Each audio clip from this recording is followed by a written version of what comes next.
Good morning student, welcome to Hindi की पाठशाला।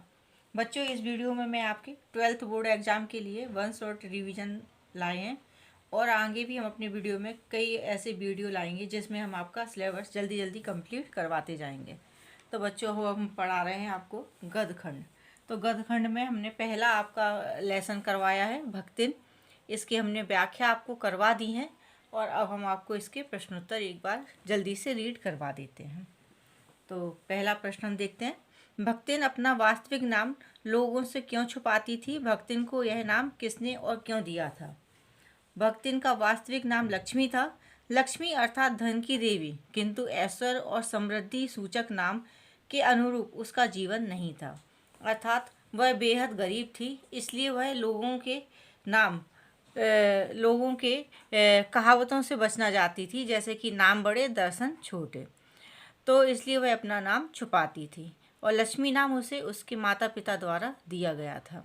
भक्तिन को जो भक्तिन नाम मिला था वो महादेवी वर्मा ने दिया था, क्योंकि भक्तिन ने गले में कंठी की माला पहन रखी थी। अर्थात लेखक ने उसे लक्ष्मी के बदले भक्तिन कहना उचित समझा। प्रश्न नंबर 2। दो कन्या रत्न पैदा करने पर भक्तिन पुत्र महिमा में अंधी, अपनी जिठानियों और द्वारा घृणा व उपेक्षा का शिकार बनी। ऐसी घटनाओं से ही अक्सर वह यह धारणा चलती है कि स्त्री ही स्त्री की दुश्मन होती है। क्या इससे आप सहमत हैं? जी हाँ, हम इससे पूर्णतः सहमत हैं, क्योंकि पाठ में भक्तिन ही एक ऐसी पात्र है जो 3 बेटियों को जन्म देती है, जबकि उसकी जिठानियाँ और सास सभी ने पुत्रों को जन्म दिया था। घर के कामकाज हो या खान पान हो या फिर आराम, मान सम्मान, सभी क्षेत्र में भक्तिन और उसकी पुत्रियों को ही अभाव, तिरस्कार व उपेक्षा का सामना करना पड़ा, जो उसकी सास और जेठानियों द्वारा दिया गया था, ना कि उसके पति द्वारा। वह पति की प्यारी थी। ऐसी उपेक्षा का कारण भारतीय समाज की स्त्रियों की दकियानूसी सोच है। ऐसी घटनाएं ही प्रमाणित करती हैं कि स्त्री ही स्त्री की दुश्मन होती है। प्रश्न नंबर 3। भक्तन की बेटी पर पंचायत द्वारा जबरन पति थोपा जाना एक दुर्घटना भल नहीं, बल्कि विवाह के संदर्भ में स्त्री के मानवाधिकार, इसकी स्वतंत्रता को कुचलते रहने की सदियों से चली आ रही सामाजिक परंपरा का प्रतीक है। कैसे? भक्तिन की बेटी पर पंचायत द्वारा पति थोपा जाना निश्चित रूप से विवाह के संदर्भ में स्त्री मानवाधिकार की स्वतंत्रता को कुचलने का ही दुष्परिणाम है। पुरुष प्रधान भारतीय समाज में हर तरह के फैसला करने व निर्णय लेने का अधिकार केवल पुरुष को ही मिलता आ रहा है। एक ओर जहां भक्तिन की विधवा बेटी की इच्छा के विरुद्ध के तीतरबाज युवक द्वारा की जाने वाली जबरदस्ती और अभद्रता, वहीं दूसरी ओर अपने बचाव में भक्तिन की बेटी द्वारा उसे पीटने का प्रमाण मिलने के बाद भी पंचों ने फैसला अपनी इच्छा के अनुरूप देते हुए तीतरबाज को उसके पति के रूप में थोपा। यह स्त्री मानवाधिकार का हनन है। यह महाभारत काल से चली आ रही परंपरा है, जहां द्रौपदी को उसकी इच्छा जाने बिना ही 5 पतियों की पत्नी बनने का आदेश दिया गया। मीरा की शादी बचपन में कर दी गई। बाल विवाह प्राचीन परंपरा रही है। इतिहास में ऐसे अनेक उदाहरण हैं जहां स्त्रियों की इच्छा को जाने बिना ही उन्हें युद्ध की जीत के साथ ही जबरदस्ती रानी या पटरानी बना लिया जाता था, जैसे महाभारत में अम्बे और अम्बालिका। प्रश्न नंबर 4। भक्तिन अच्छी है, यह कहना कठिन होगा, क्योंकि उसमें दुर्गुणों का अभाव नहीं। लेखिका ने ऐसा क्यों कहा होगा? भक्तिन अच्छी है, यह कहना कठिन होगा, क्योंकि उसमें दुर्गुणों का अभाव नहीं। ऐसा लेखिका ने इसलिए कहा क्योंकि लेखिका ने स्वयं अनुभव किया कि अनेक अच्छाइयों, समर्पित सेवा भाव, सादगी और सरलता के बावजूद वह कई मामलों में चतुराई और वाक चातुर्य का परिचय देती थी। वह लेखिका को नैतिकता के विरुद्ध लगता था। ये सब जो था ना, वो लेखिका को क्या नैतिकता के विरुद्ध रखता था। भक्तिन द्वारा नेक्स्ट वाला है, शास्त्र के प्रश्न को सुविधा से सुलझा लेने का क्या उदाहरण लेखिका ने दिया है। भक्तिन शास्त्र के प्रश्न को सुविधा से सुलझा लेने में माहिर थी। वह प्रत्येक बृहस्पतिवार को अपना सिर मुंडवाती थी, जो लेखिका को पसंद नहीं था। लेखिका स्त्रियों द्वारा सिर मुंडवाए जाने को अच्छा नहीं मानती थी, अतः वह भक्तिन को ऐसा करने से मना करती थी। तो भक्तन तुरंत शास्त्र को प्रमाण देती कि तीरथ गए मुड़ाए सिद्ध। यह उक्ति उसकी स्वयं की रचना थी। ऐसे शास्त्र के बारे में लेखिका भी अनभिज्ञ थी। 6 नंबर का देखते हैं क्वेश्चन। भक्तिन के आ जाने से महादेवी अधिक देहाती कैसे हो गई। भक्तिन के आ जाने से लेखिका अधिक देहाती हो गई, क्योंकि भक्तिन ने लेखिका को सीमित साधनों में जीवन को सरलता से जीने के लिए जागृत कर दिया, जिसके तहत लेखिका को रात में मकई का दलिया, सवेरे मठे में से सौंधा लगने लगा, बाजरे के तिल लगे पुए, ज्वार के भुट्टे के हरे दानों की स्वादिष्ट खिचड़ी, सफ़ेद महुए की लपसी का आनंद लेने लगी। नेक्स्ट हम देख लेते हैं। आलो आंधारी की नायिका और लेखिका बेबी हालद्वार और भक्तिन के व्यक्तित्व में आप क्या समानता देखते हैं। आलो आंधारी की नायिका एक घरेलू नौकरानी थी। भक्तिन भी लेखिका के घर में नौकरी करती है। दोनों में यही समानता है। दूसरे दोनों ही घर में पीड़ित हैं। परिवार वालों ने उन्हें पूर्णतः उपेक्षित कर दिया था। दोनों ने आत्मसम्मान को बचाते हुए जीवन निर्वाह किया। नेक्स्ट देखते हैं। भक्तिन की बेटी के मामले में जिस तरह का फैसला पंचायत ने सुनाया, वह आज भी कोई हैरत अंगेज बात नहीं है। अखबारों या टीवी समाचारों में आने वाली किसी ऐसी ही घटना को भक्तिन के उस प्रसंग के साथ रखकर उस पर चर्चा करें। इसका उत्तर देख लेते हैं हम। भक्तिन की बेटी के मामले में जिस तरह का फैसला पंचायत ने सुनाया था, वह आज भी कोई हैरत अंगेज बात नहीं है। आज भी पंचायतों का तानाशाही रवैया बरकरार है। अखबारों या टीवी पर अक्सर समाचार सुनने को मिलते हैं कि प्रेम विवाह को पंचायतें अवैध करार देती हैं तथा पति पत्नी को भाई बहन की तरह रहने के लिए विवश करती हैं। वे उन्हें सजा भी देती हैं। कई बार तो उनकी हत्या भी कर दी जाती है। यह मध्ययुगीन बर्बरता आज भी विद्यमान है। इसके और भी महत्वपूर्ण जो प्रश्न है वो देख लेते हैं। भक्तिन पाठ के आधार पर भक्तिन का चरित्र कीजिए। तो भक्तिन का चरित्र हम यहाँ देख लेते हैं। इसके 3 तरह से प्रश्न पूछेंगे। तो भक्तिन लेखिका की सेविका है। लेखिका ने उसके जीवन संघर्ष का वर्णन किया है। उसके चरित्र की निम्नलिखित विशेषताएं हैं। साधारण व्यक्तित्व इसका, एक कर्मठ है, एक संघर्षशील महिला, सच्ची सेविका और धार्मिक प्रवृत्ति। ये 5 टॉपिक हैं। 5 टॉपिक पे इसके बारे में लिखना है, चरित्र को व्यक्त करना है। पहला देखते हैं, साधारण व्यक्तित्व। भक्तिन अधेड़ उम्र की महिला है। उसका कद छोटा व शरीर दुबला पतला है। उसके ओंठ पतले हैं और आंखें छोटी हैं। कर्मठ भक्तिन कर्मठ महिला है। ससुराल में बहुत देर मेहनत करती थी। वह घर, खेत, पशुओं आदि का सारा कार्य अकेली करती है। लेखिका के घर में भी वह उसके सारे कामकाज को पूरी कर्मठता से करती है। वह लेखिका के हर कार्य में सहायता करती है। तीसरे नंबर का देख लेते हैं, संघर्षशील महिला। भक्तिन बेहद स्वाभिमानी है। पिता की मृत्यु के बाद विमाता के कठोर व्यवहार से उसने मायके जाना छोड़ दिया। पति की मृत्यु के बाद उसने किसी का पल्ला नहीं थामा तथा स्वयं मेहनत करके घर चलाया। जमींदार द्वारा अपमानित किए जाने पर वह गांव छोड़कर शहर आ गई। सच्ची सेविका। भक्तिन में सच्ची सेवक के सभी गुण हैं। लेखिका ने उसे हनुमान जी की स्पर्धा करने वाली बताया। वह छाया की तरह लेखिका के साथ रहती है तथा उसका गुणगान करती है। वह उसके साथ जेल जाने के लिए भी तैयार है। वह युद्ध यात्रा आदि में हर समय उसके साथ रहना चाहती है। धार्मिक प्रवृत्ति। भक्तिन धार्मिक प्रवृत्ति की महिला है। उसे शास्त्र का ज्ञान था, अतः वो अपनी बातों का प्रमाण शास्त्रों की घटनाओं से देती थी। वह धार्मिक नियमों का पालन करती थी। यही कारण है कि वह बृहस्पतिवार को अपना सिर मुंडवा लेती थी। भक्तिन व लेखिका के बीच कैसा संबंध था? तो भक्तिन व लेखिका के बीच बाहरी तौर पर सेवक स्वामी का संबंध था, परंतु व्यवहार में यह लागू नहीं होता था। महादेवी उसकी कुछ आदतों से परेशान थीं, जिसकी वजह से यदा कदा उसे घर चले जाने को कह देती थीं। इस आदेश को वह हंसकर टाल देती थी। दूसरे, वह नौकरानी कम, जीवन की धूप छांव अधिक थी।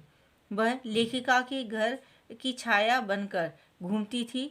वह आने जाने वाले अंधेरे उजाले और आंगन में फूलने वाले गुलाब व आम की तरह पृथक अस्तित्व रखती थी।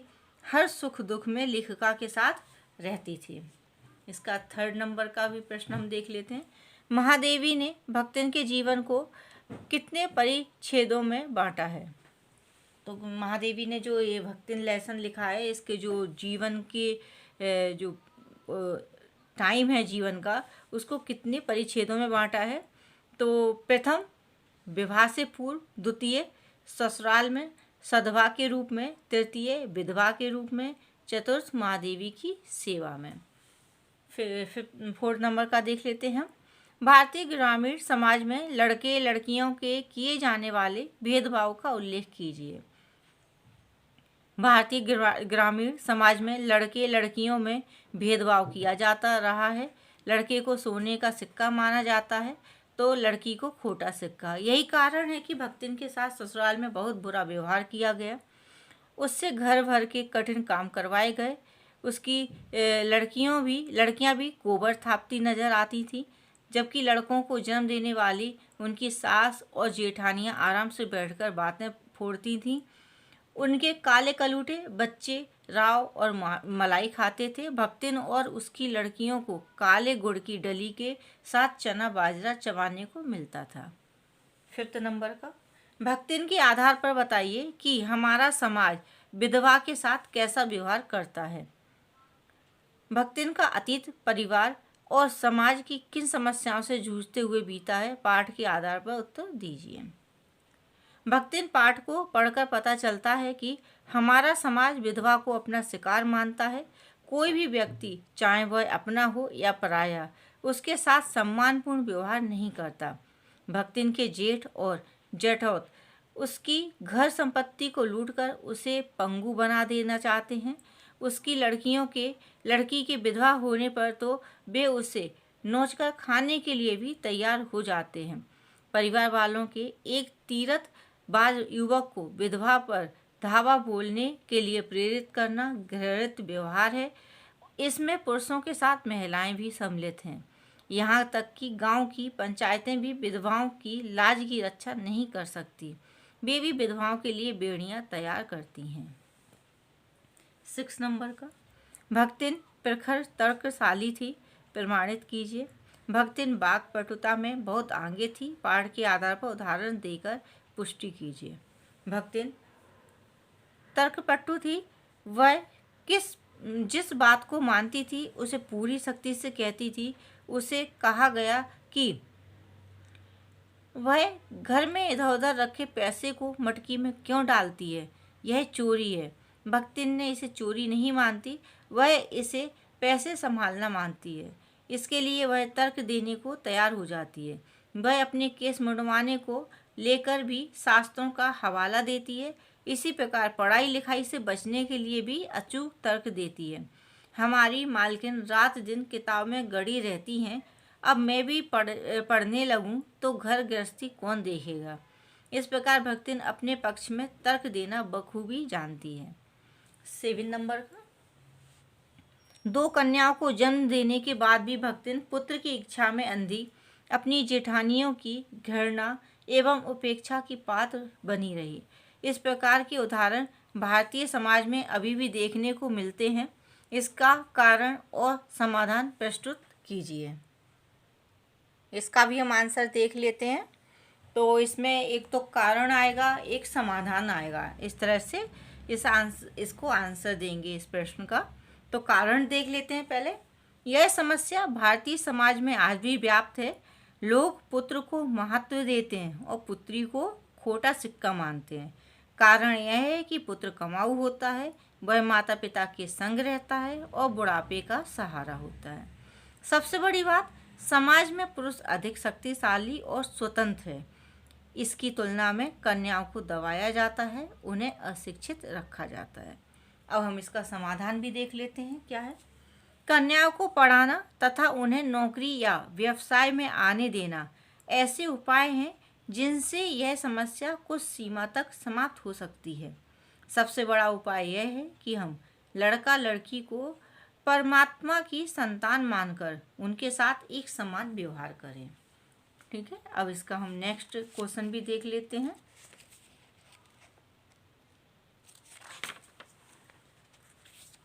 8th नंबर का। भक्तिन महादेवी के नामों में क्या विरोधाभास है? भक्तिन का असली नाम था लक्ष्मी, परंतु वह वास्तव में बहुत गरीब थी। महादेवी नाम में भी महानता और महिमा का भाव है, जबकि वे स्वयं को बिल्कुल सामान्य नारी मानती हैं। इस प्रकार दोनों के नाम में विरोधाभासी है। 9th नंबर का। भक्तिन को यह नाम किसने दिया और क्यों? पाठ के आधार पर उत्तर दीजिए। भक्तिन को यह नाम महादेवी वर्मा ने दिया। जब भक्तिन ने उसे बताया कि उसका असली नाम लक्ष्मी है, परंतु उसमें लक्ष्मी जैसा कोई गुण नहीं है, अतः वह इस नाम से बचना चाहती है, तब महादेवी ने उसके गले में कंठी माला देखकर उसे भक्तिन कह दिया। यह नाम भक्तिन को पसंद आ गया। 10 नंबर का प्रश्न। पुत्र की चाह में परिवार के लोग ही कन्या को जन्म देने वाली माँ के दुश्मन को हो जाते हैं। ये क्या होता है कि जो कन्या को जन्म देती है ना माँ, उसके ही दुश्मन हो जाते हैं, उसके परिवार के ही लोग। इस प्रवृत्ति पर भक्तिन पाठ के आधार पर टिप्पणी कीजिए। भारत में पुत्र की चाह इतनी है कि पुत्रों को जन्म देने वाली माँ का सम्मान होता है और कन्याओं को जन्म देने वाली माँ का तिरस्कार किया जाता है। यहाँ तक कि घर परिवार के लोग ही कन्याओं को जन्म देने वाली माँ के दुश्मन बन जाते हैं। जिस कन्या को जन्म देती है माँ, उसके ही दुश्मन बन जाते हैं अपने घर परिवार के ही लोग। भक्तिन का जीवन प्रमाण है कि भक्तिन की सास ने 3 पुत्र जने, इसलिए वह गौरवशाली सास बनकर शासन करने लगी। उसकी जेठानियों ने काले कलूटे पुत्रों को जन्म दिया तो उनका भी सम्मान हुआ। उनके लड़कों को खूब दूध मलाई मिलती थी। भक्तिन ने 3 पुत्रियों को जन्म दिया, अतः उससे घर के सारे कठिन काम करवाए जाते थे। उसे और उसकी बच्चियों को रूखा सूखा भोजन दिया जाता था। प्रश्न नंबर 11। भक्तिन लाट साहब एक लड़ने को तत्पर क्यों थी? इससे उसके स्वभाव की कौन सी विशेषता उजागर होती थी? उत्तर। जब भक्तिन को बताया गया कि महादेवी को जेल जाना पड़ेगा, तो वह भी उनके साथ चलने के लिए तैयार हो गई। उसे बताया गया कि बड़े लाट साहब इसके लिए इजाज़त नहीं देंगे, तो वह अपनी मालकिन के हित में लाट साहब से भी लड़ने को तैयार हो गई। इससे भक्तिन की असीम स्वामी भक्ति का परिचय मिलता है। महादेवी वर्मा ने स्वयं व भक्तिन के मध्य किस संबंध को नकारा है? महादेवी वर्मा ने स्वयं व भक्तिन के मध्य सेवक स्वामी के संबंध को नकारा है, क्योंकि वह भक्तिन से असंतुष्ट होने पर भी उसे सेवा से हटा नहीं सकती और भक्तिन भी उसे छोड़कर नहीं जा सकती थी। तो बच्चों, आज हमारा ये लेसन कंप्लीट हो गया है। इसकी हमने जो व्याख्या थी वो हमने पहले अपने वीडियो में पढ़ा दी हैं और इस वीडियो में हमने इसके प्रश्नोत्तर भी कंप्लीट कर दिए हैं। तो हमें विश्वास है कि बच्चों आपको ये लेसन समझ में आ गया होगा। Thank you. Keep learning and don't forget to like, comment and subscribe to Hindi की पाठशाला। बाय बाय, टेक केयर, धन्यवाद।